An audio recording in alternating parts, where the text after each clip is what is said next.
This episode is brought to you by Seed's DSO1 Daily Symbiotic, a 2-in-1 probiotic and prebiotic formulated with 24 clinically and scientifically studied strains to support healthy regularity and your gut, immune, and skin health. Optimize your gut health. Visit seed.com/Spotify with code Spotify for 30% off your first month of Seed's DSO1 Daily Symbiotic. These statements have not been evaluated by the Food and Drug Administration. This product is not intended to diagnose, treat, cure, or prevent any disease. So there's a misconception that if you're single, you are incomplete, perhaps damaged, salvaged, and you won't be happy until you find your one. And that is not true. That is bullshit. It is a message that has been fed to us by media and advertising. The truth is, when you're single, you have the richest soil for growth. That's why I created this podcast. And unlike other podcasts, this one is host-driven, not guest-driven. That means I will be rotating health and wellness experts 3 times a week to give you the giant box of wellness crayons, not just the primary colors, so you can start building a meaningful life. It's time to give singlehood a cape.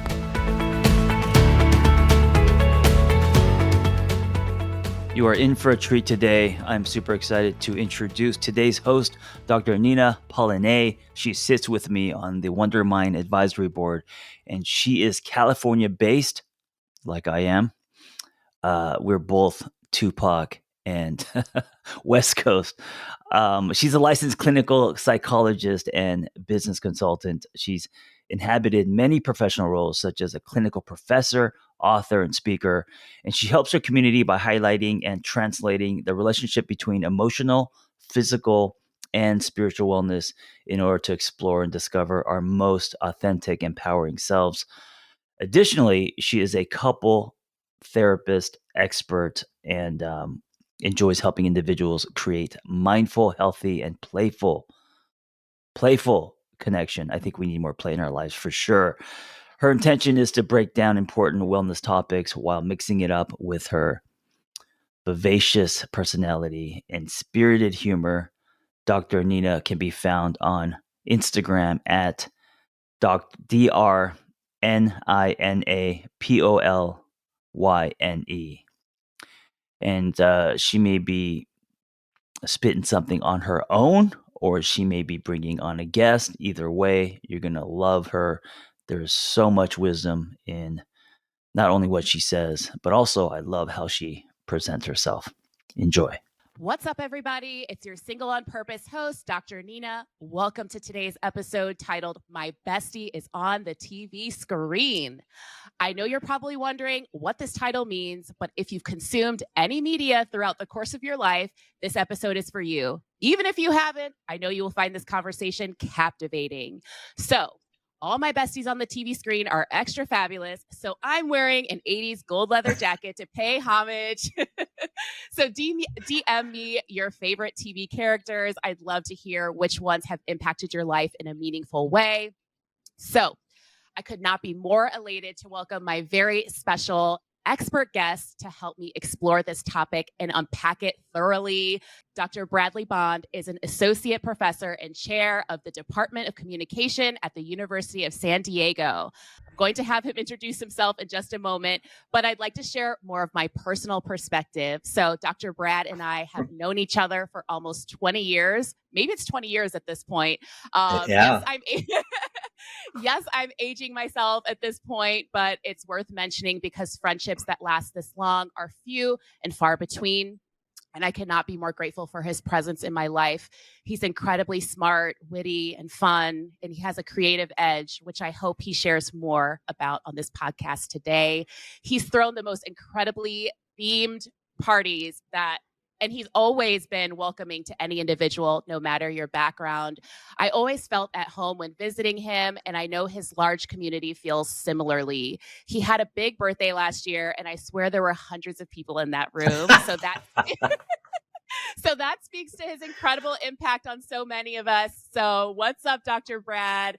Welcome to the Single on Purpose podcast. Could you introduce yourself to the listeners? Well, thank you for having me, Dr. Nina. I'm excited to be here. Absolutely. As Dr. Nina said, I am Dr. Brad. I'm a professor, and I research what we call media psychology. So my work looks at how media influences our attitudes, our behaviors, and our beliefs, specifically for me, entertainment media. I also do a lot of work on marginalized representation and how individuals are depicted in the media and how that influences our own identity or our beliefs about others. Beautiful. Thank you, Dr. Brad. I'm so glad you're here. And it's so fun for us to have like this perspective of our friendship on a recording on a podcast. So Yeah, thank it you for being is. here. Absolutely. I can't wait to see what skeletons you bring out of the closet. Ooh, I'm ready for it. So I'm curious about like your perspective of how we met because it was so long ago and I feel like all of our memories are probably like a little chopped at this point, but I'd love for you to share yours and then I'll definitely share mine. Oh my gosh. You are correct that my memories may be false, but I don't remember when we met, but I remember when I said we will be friends.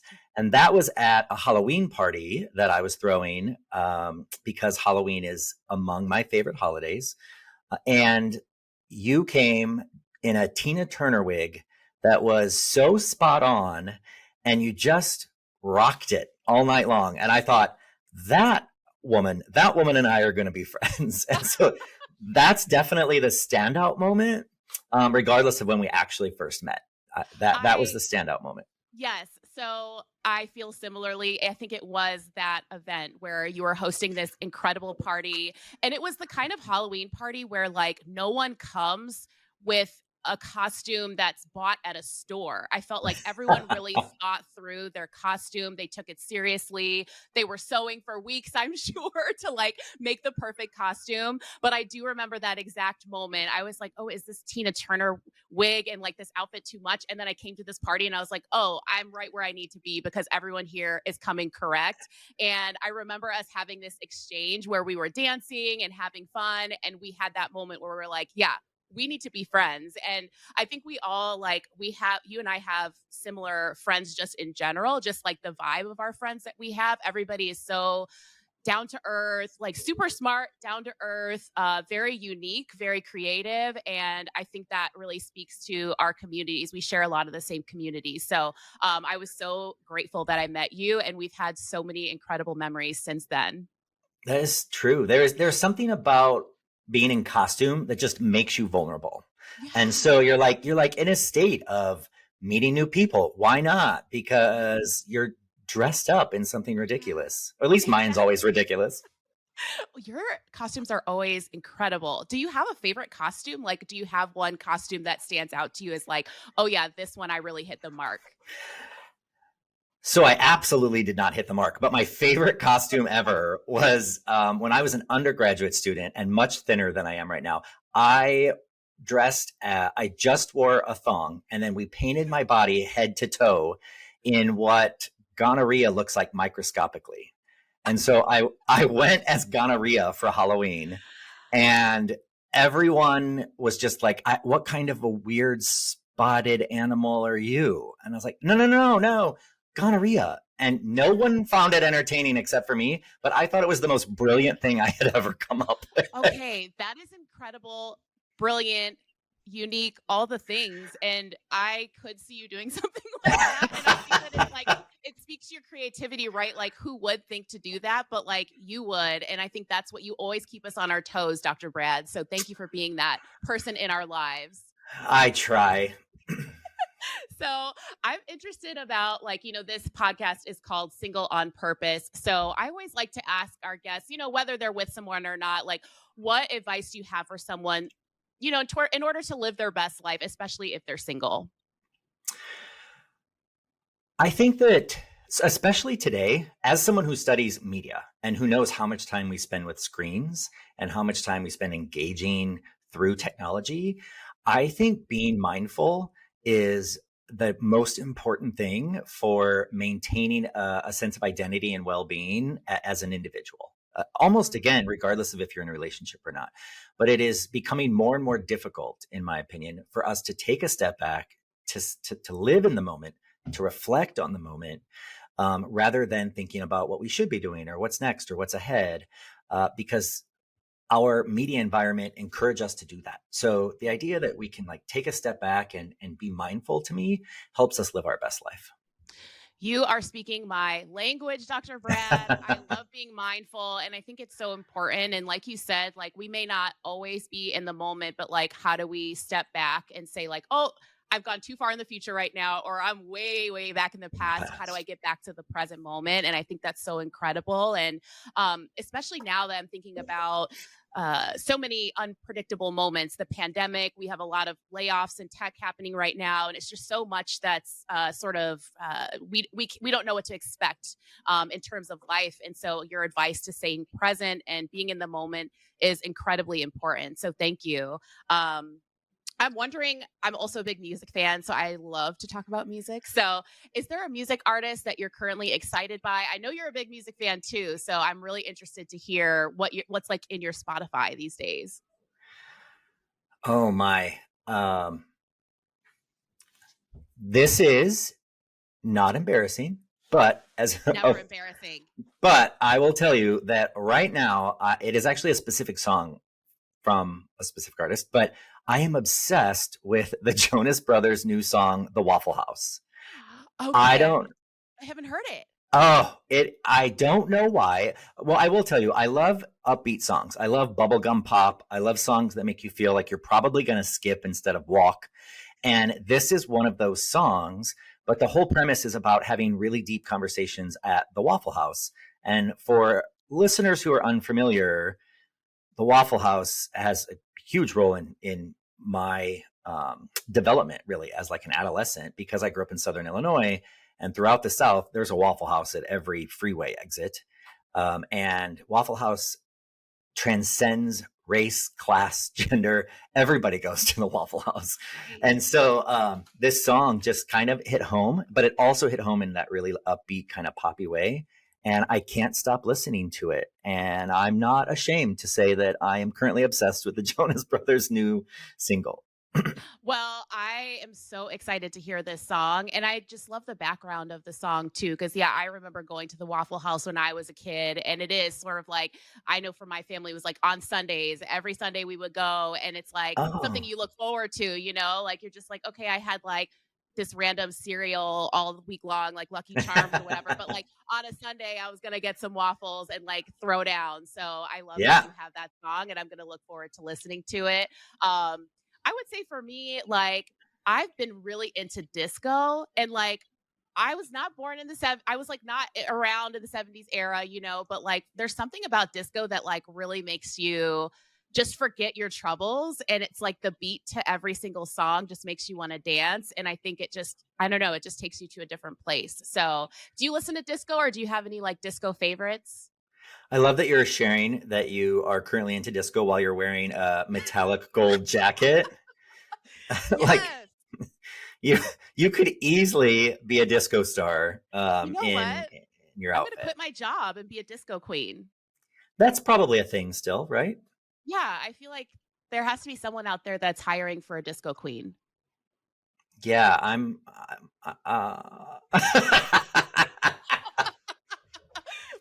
You I tried to don't make know. it I work. don't know. I did, and I had nothing. I don't know. Maybe try the check Indeed.com, see what's happening.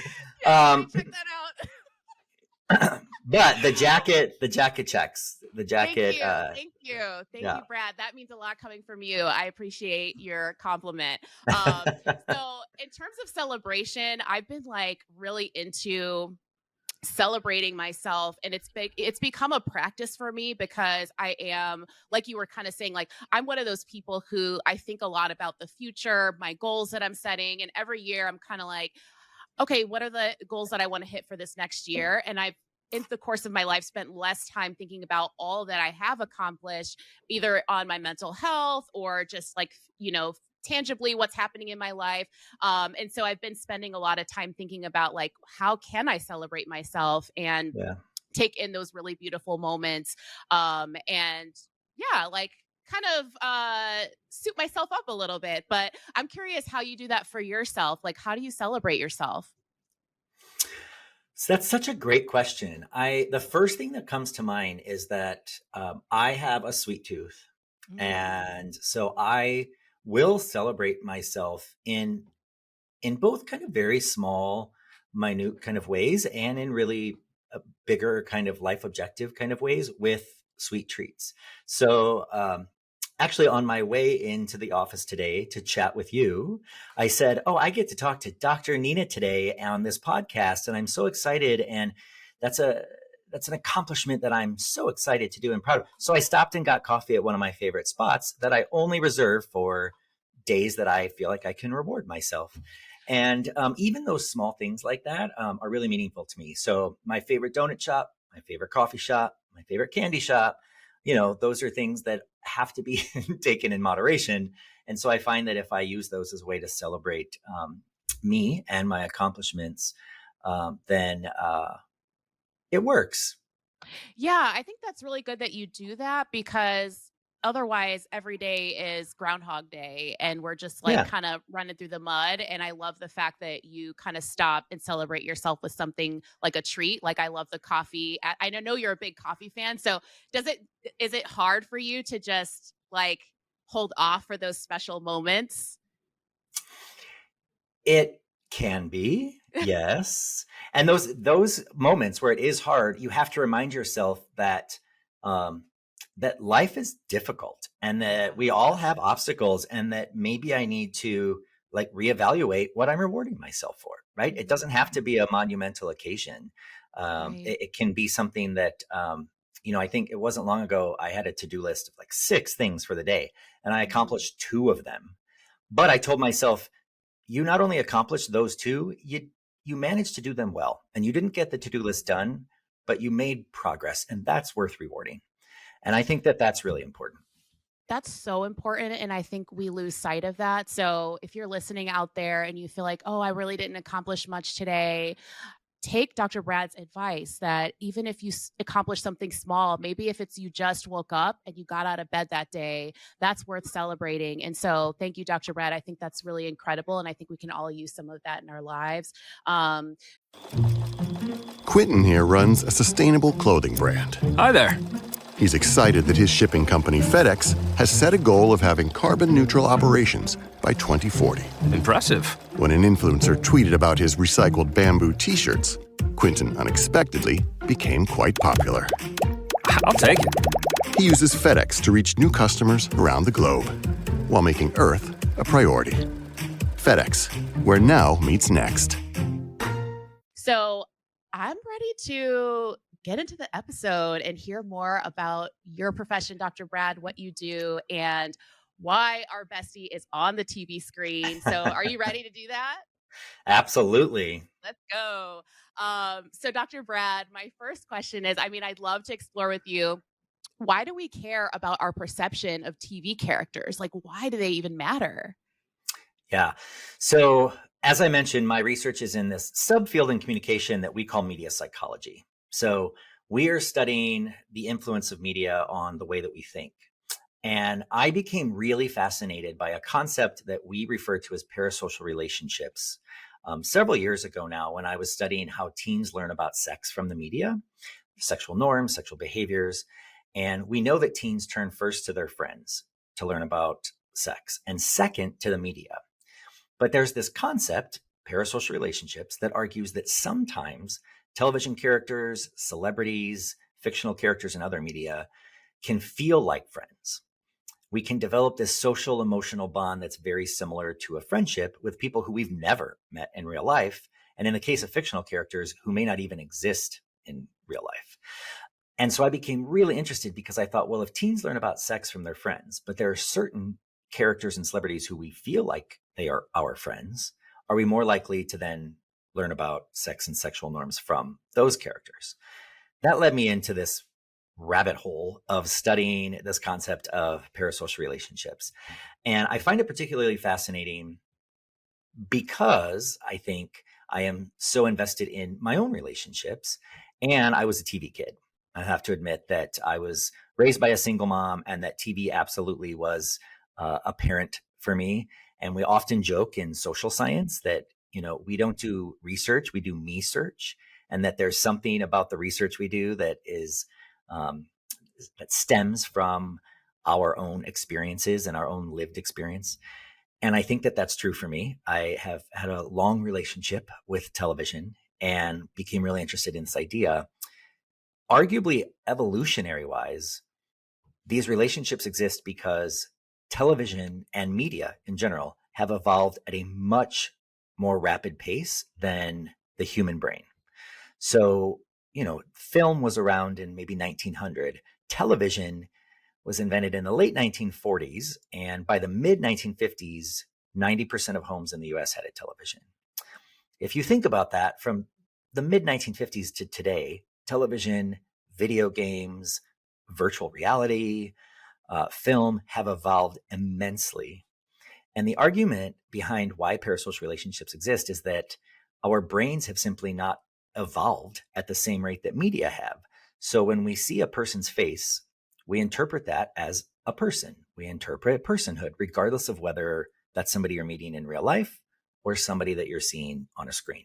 Now, certainly as a viewer, when you're watching television and when you're meeting somebody in person.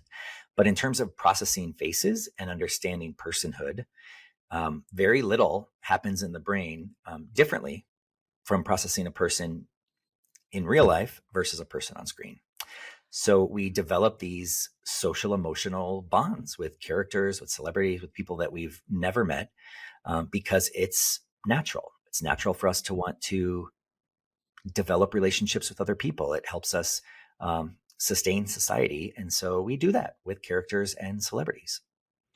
That is incredible. Thank you for sharing. And as you were talking, I was thinking about my own experience with media and television. And I really feel like I've learned so much from watching shows like Fresh Prince of Bel-Air. Like I felt like Uncle Phil was actually my uncle, or like Family Matters, or Full House, all those shows back in the day, Saved by the Bell.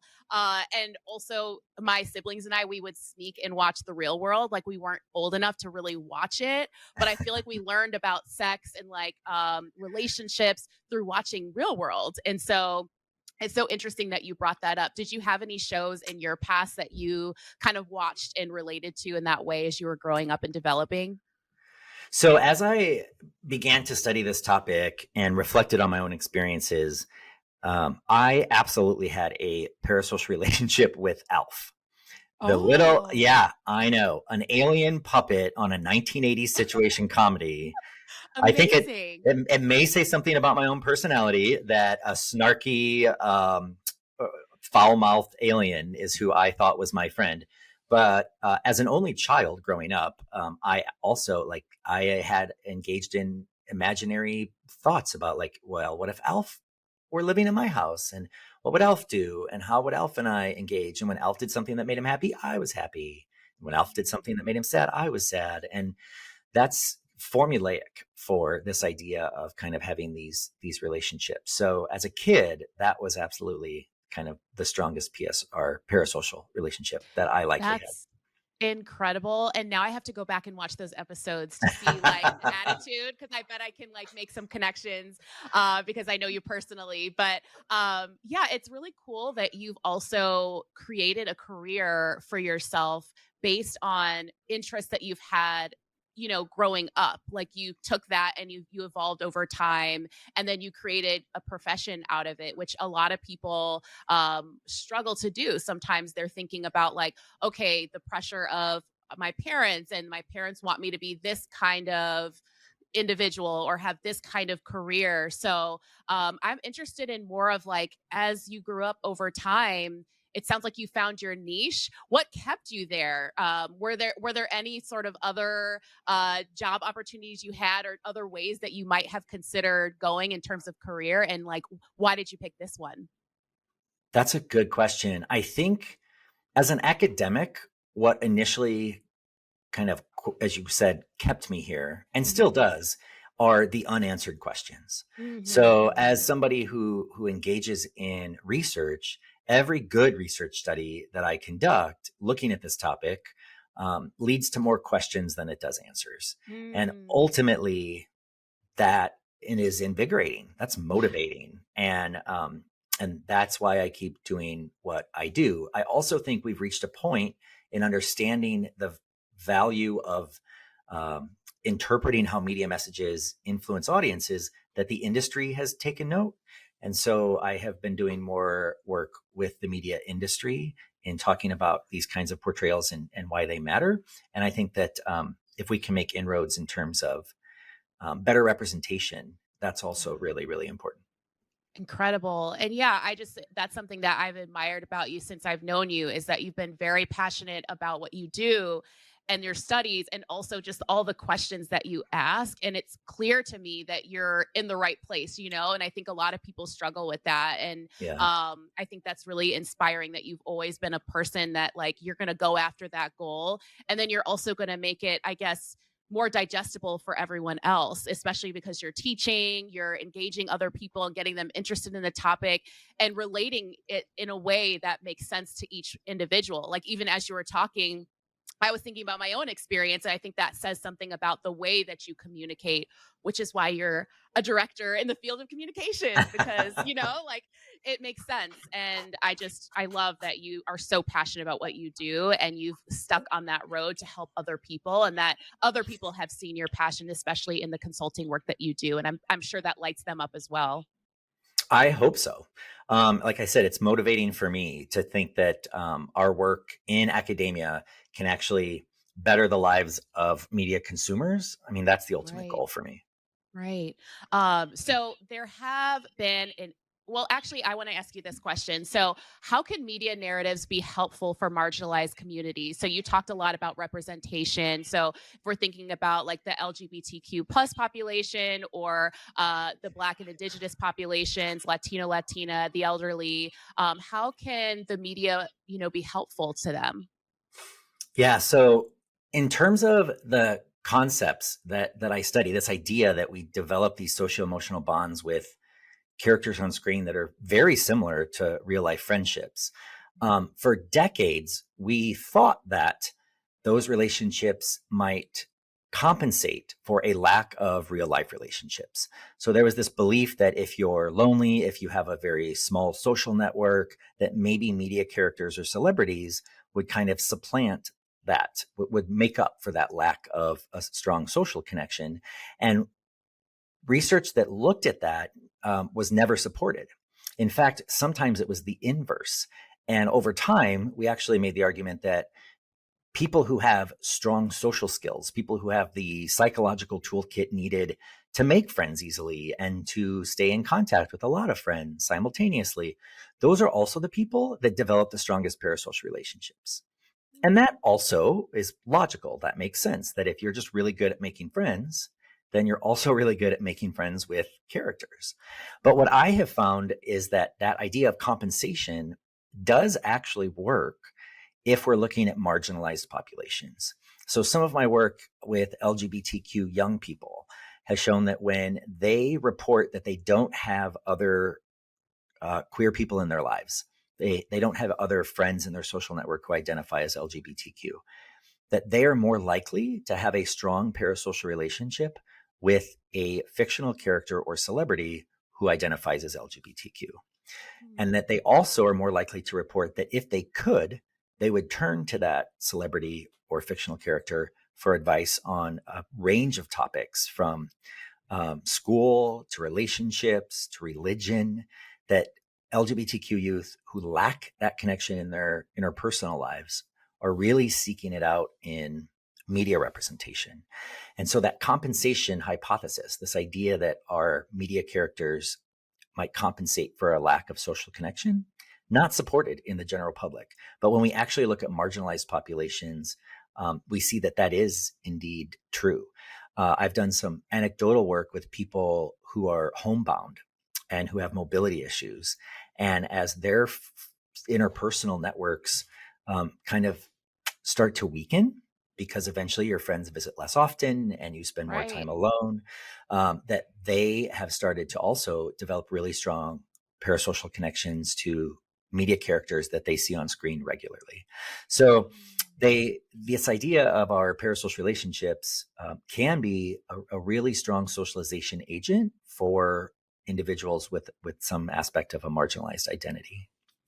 That's incredible to note, because I know there are some people out there that are like, media or like TV screen is just bad, But as you were talking, I was even thinking about the times that I've on rotation worked with the elderly population, etc. Like they're in these homes like with four walls around them. Maybe they don't even have a window. Some people who are older and they're just bedridden and they can't even get up to get themselves a snack, but there might be a TV there and they look forward to the shows that they're watching. They might Yeah.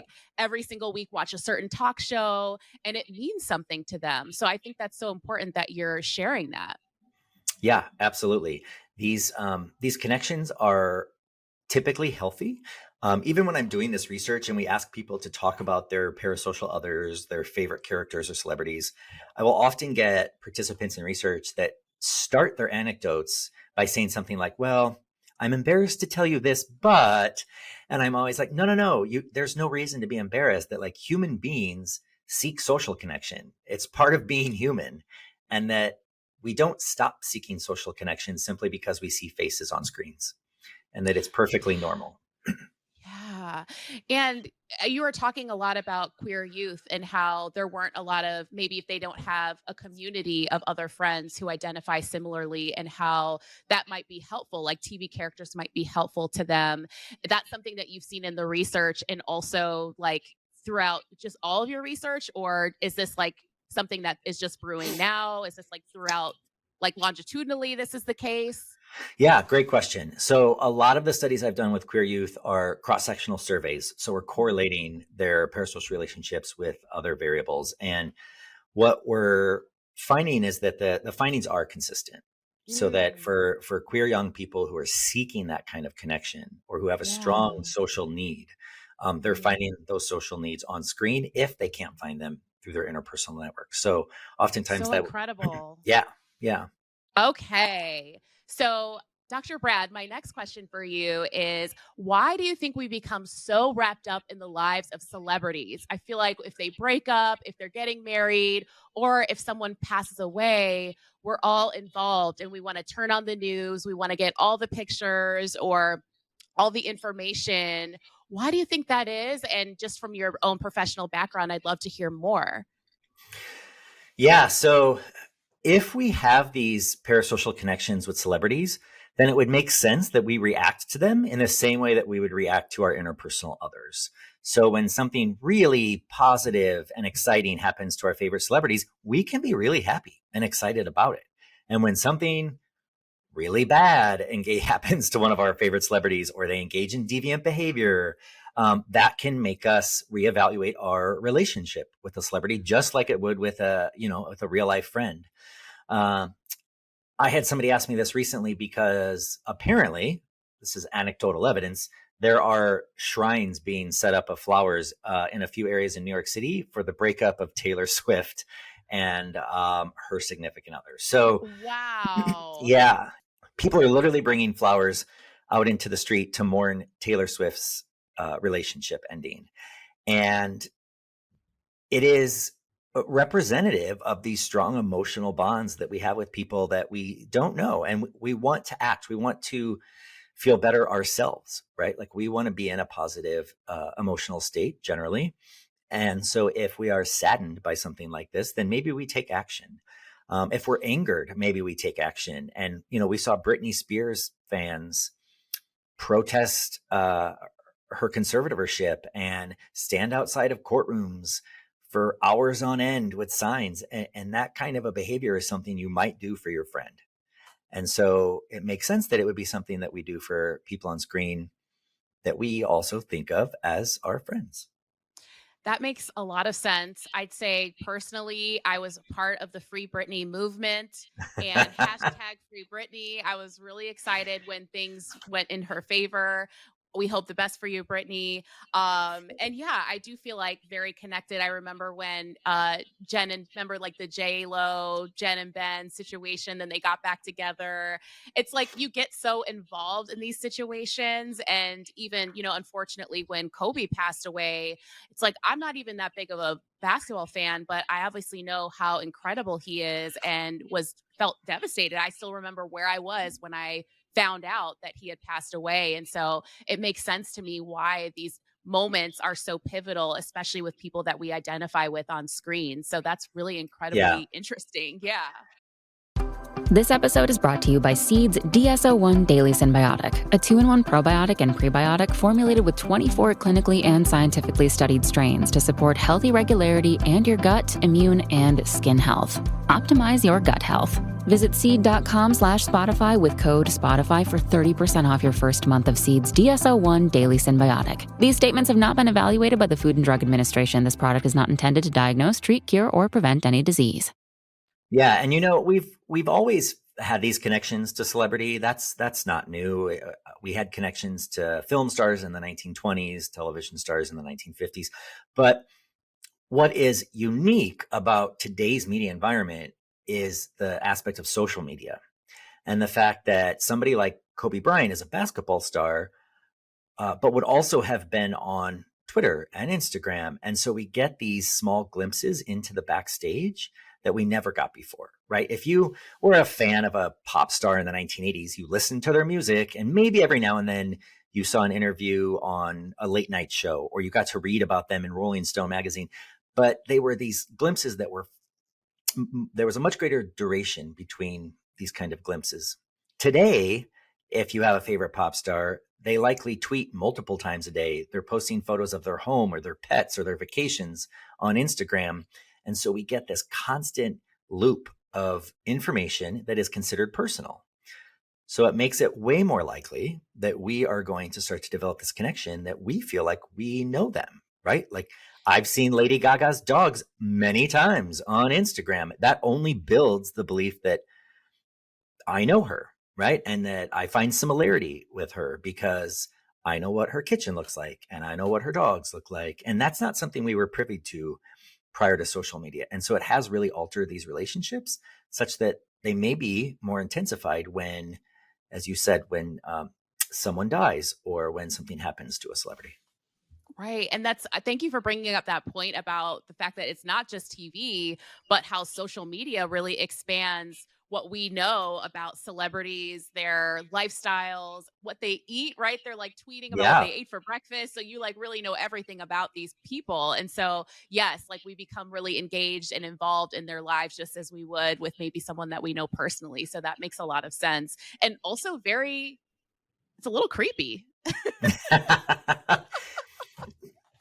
Yeah. A Yeah. little And creepy, but also really wonderful that we can identify with them. But also, yeah, it's like you have like this. It's almost like you have this view of someone's life, like you're kind of in the kitchen with them, which is nice. But yeah, no, you're right. It can be problematic. Let's say that for some individuals, a minority of individuals, but for some, it can actually lead to unhealthy perceptions of connection. And actually, we've done a study where we interviewed YouTube influencers, and they talk about the uncomfortableness of meeting fans sometimes because the fan knows them, right? They feel like they know them. They know things about them. But you as the influencer, you don't know anything about the person who's talking to you. And so it can create really interesting interpersonal interactions. so interesting. So you are dropping so many knowledge bombs on us today, Dr. Brad. I have one more question for you, and it's for those who are listening, obviously, to this episode. Many of them are single on purpose, yet they may be in the dating process currently, kind of putting feelers out there to see what they like and they don't like.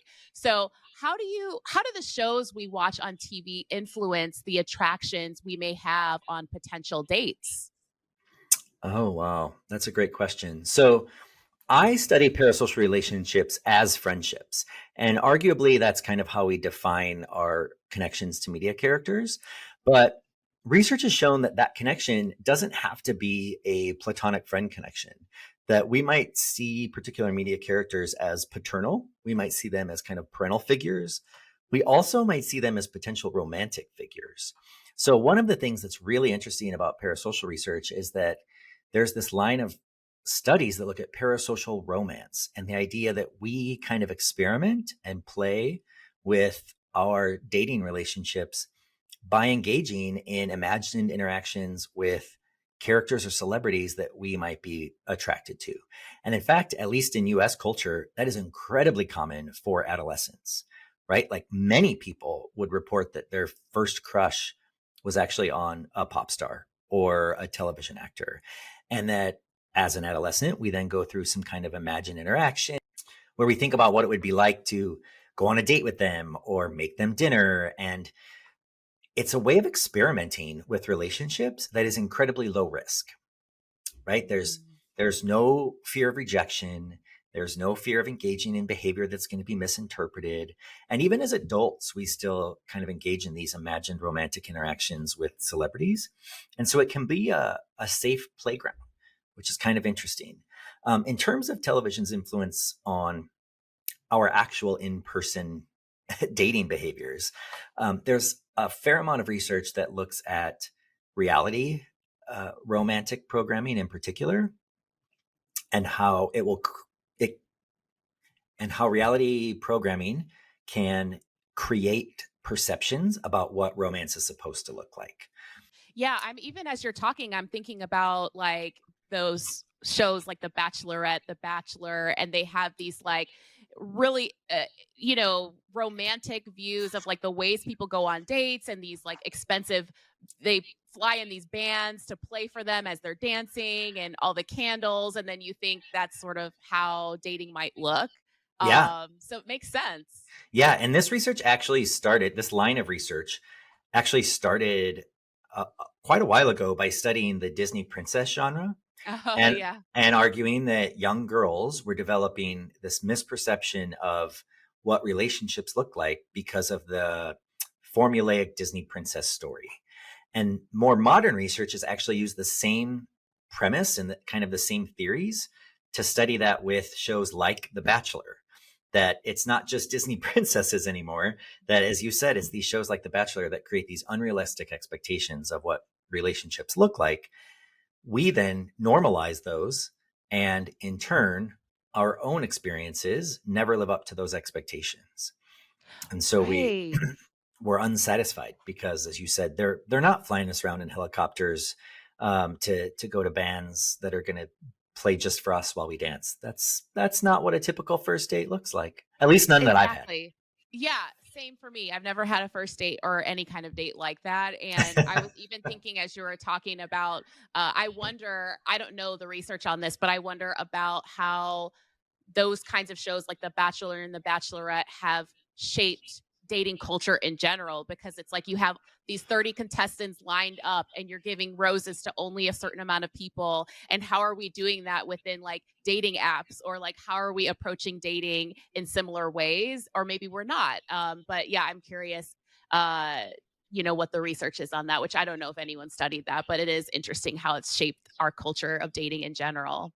Yeah, absolutely. It absolutely has. And it has also shaped our definition of beauty and physical attractiveness. And so when we think about who we date and who we're interested in, these programs can really kind of shift what we consider to be attractive, what we consider to be attractive, who we consider to be attractive. Right.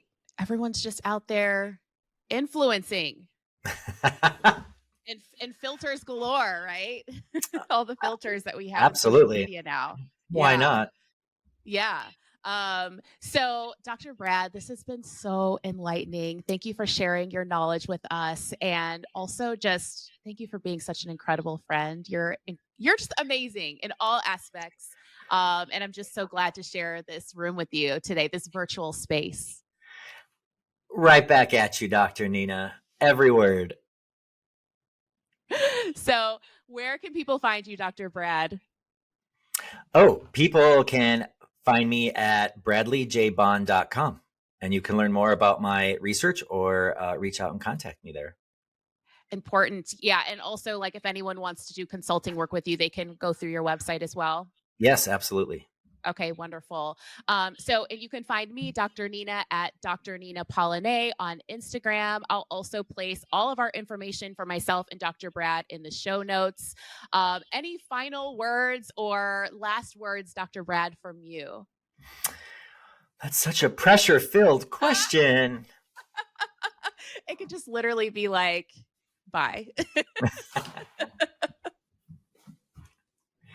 I would say my final words would be to enjoy the moments that you have with the media, but don't let them take away from the moments that you have in the grass. Love that. So inspirational and wonderful. try. And I need to remember that too. So thank you all for listening. Remember, this is not therapy or medical advice, but we hope you picked up a gem or two for yourself or for a loved one. Remember, the more we work on ourselves and follow our inner compass, the better life is, whether we're partnered or single on purpose. Dr. Brad, thank you for an enlightening, super fun, and energizing episode. And also, thanks for being such a dedicated friend for many years. I wish everyone had a friend like you. Thank you, Dr. Nina. Pleasure to be here. I hope that episode was helpful. Hey, listen, if you want to share your singlehood journey, if you've gone somewhere and come back, if you have revelations and wisdom, please share your story. It's going to help other people.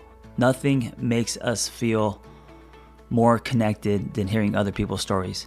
So just send me the audio of your story, and you can just record it directly from your phone and email it to theangrytherapist@gmail.com. Also, if you want our Single on Purpose newsletter, go to singleonpurpose.life. That's singleonpurpose.life. You will get tools and articles and other people's stories, and also Zoom links to private gathers. So if you want to join our community, go to singleonpurpose.life. Thank you for listening. Be well. We hope you tell a friend. Hey, before you go, I want to invite you to the Single on Purpose private community online. It's off of social media, no ads, no algorithms. We got forums, we got live groups, we got webinars, and we have social hangs. We also have offline in-person hangs happening soon. So check us out. Go to singleonpurpose.life. That's singleonpurpose.life, and I will see you inside.